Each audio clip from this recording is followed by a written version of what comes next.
Bonjour et bienvenue sur cette nouvelle capsule Conscience et Sens. Florence avec vous pour un podcast aujourd'hui. Je vous propose de partager avec vous 3 astuces pour préserver votre énergie vitale quotidienne. C'est un sujet qui me semble très important. Alors j'ai eu cette idée ce matin tout simplement parce que je suis dans une phase de vie un peu chargée, comme beaucoup d'entre nous, par période certainement. Et c'est pas toujours évident de maintenir son énergie vitale, de continuer à prendre soin de soi dans des périodes comme ça qui sont un petit peu plus bousculantes. C'est pour ça que j'ai eu l'idée de partager avec vous donc 3 astuces que je mets en place pour moi. Alors, quelle que soit la situation, je pense qu'on est dans une phase de vie sociétale où on est hyper sollicité par plein de choses. Donc là, l'idée, c'est d'avoir de la lucidité en fait, de continuer à garder cette lucidité sur cette sollicitation, même si c'est pas toujours facile, c'est clair. Mais de prendre ce temps, cette hauteur nécessaire pour vraiment mettre des priorités dans tout ce qui nous arrive, dans tout ce qu'on peut recevoir, voir, en tous les cas toutes les interactions qu'on a dans notre vie du quotidien. Et mettre des priorités, c'est toujours ramener les choses à soi et c'est pas du tout égoïste. C'est ce qu'on appelle l'égoïsme sacré, c'est de vraiment se demander si cette chose-là peut nous apporter quelque chose ou pas. Si cette demande-là peut attendre demain ou pas. Donc de mettre des priorités, d'essayer le plus possible de se poser, ça prend pas forcément beaucoup de temps, mais de se poser avec, surtout quand on est dans un moment où on se sent complètement débordé, donc de prendre ces quelques secondes, quelques minutes pour se dire bon, ok, ça, est-ce que je peux attendre demain? Ça, est-ce que c'est vraiment important pour moi? Ça, est-ce que ça va changer la face du monde si je ne fais pas ça aujourd'hui ou si je fais pas ça tout court? Voilà, donc l'idée c'est toujours d'être dans cette lucidité, notamment aussi par rapport au téléphone. Est-ce que c'est très important pour vous de laisser passer tous les appels, de répondre à tous les appels, ou est-ce que finalement il pourrait être facile de définir une liste de personnes prioritaires à laisser passer sur votre téléphone au quotidien et donc à filtrer les autres, c'est-à-dire à les laisser appeler sans forcément répondre en leur permettant de laisser un message par exemple et en rappelant plus tard. Est-ce que c'est quelque chose qui est important pour vous? Parce que je vois autour de moi de nombreuses personnes qui se laissent envahir par tous les appels, y compris les appels de personnes qu'ils ne connaissent pas et qui finalement en fait polluent leur quotidien, alors que s'ils filtraient uniquement les appels de personnes prioritaires dans leur vie, ils pourraient du coup prendre du temps à un moment qui est plus adéquat pour ces personnes-là, pour traiter les appels qui ne sont pas prioritaires dans leur vie. Donc c'est une question. Est-ce que c'est possible pour vous peut-être de regarder ça si vous sentez que vous êtes trop sollicité, que ça vous déborde?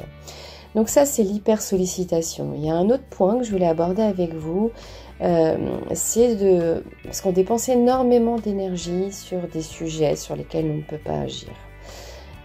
Parce que ça nous prend la tête, parce que ça nous inquiète, mais là l'idée c'est d'apprendre progressivement et c'est pas facile et je suis bien placée pour le dire, à vraiment mettre de côté les sujets sur lesquels on ne peut pas agir et à donner toute notre énergie sur les sujets sur lesquels on peut faire quelque chose. Et ce n'est pas facile, mais ça permet tellement de ne pas griller cette énergie vitale qui finalement, sur des sujets sur lesquels on ne peut rien faire, parce qu'ils ne dépendent pas de nous, parce qu'on a fait notre maximum de notre côté, qu'on dépend par exemple de décisions des autres, on dépend de plein de choses, mais qui sont complètement extérieures à nous. Et quoi qu'on fasse, quoi qu'on vive par rapport à ces sujets qui sont indépendants de notre volonté, ça changera rien. Donc l'idée c'est vraiment d'apprendre à lâcher prise, et c'est pas facile. À partir du moment où on a donné tout ce qu'on a à donner sur un sujet en particulier, si la suite des événements sur ce sujet ne dépend pas de nous, de lâcher prise et de juste se dire j'ai fait mon maximum et on verra. C'est pas facile. Donc ça, c'est effectivement les sujets sur lesquels on n'a pas de prise ou plus de prise, qu'on a fait notre part des choses et qu'on n'a plus à agir dessus parce que c'est plus dépendant de nous.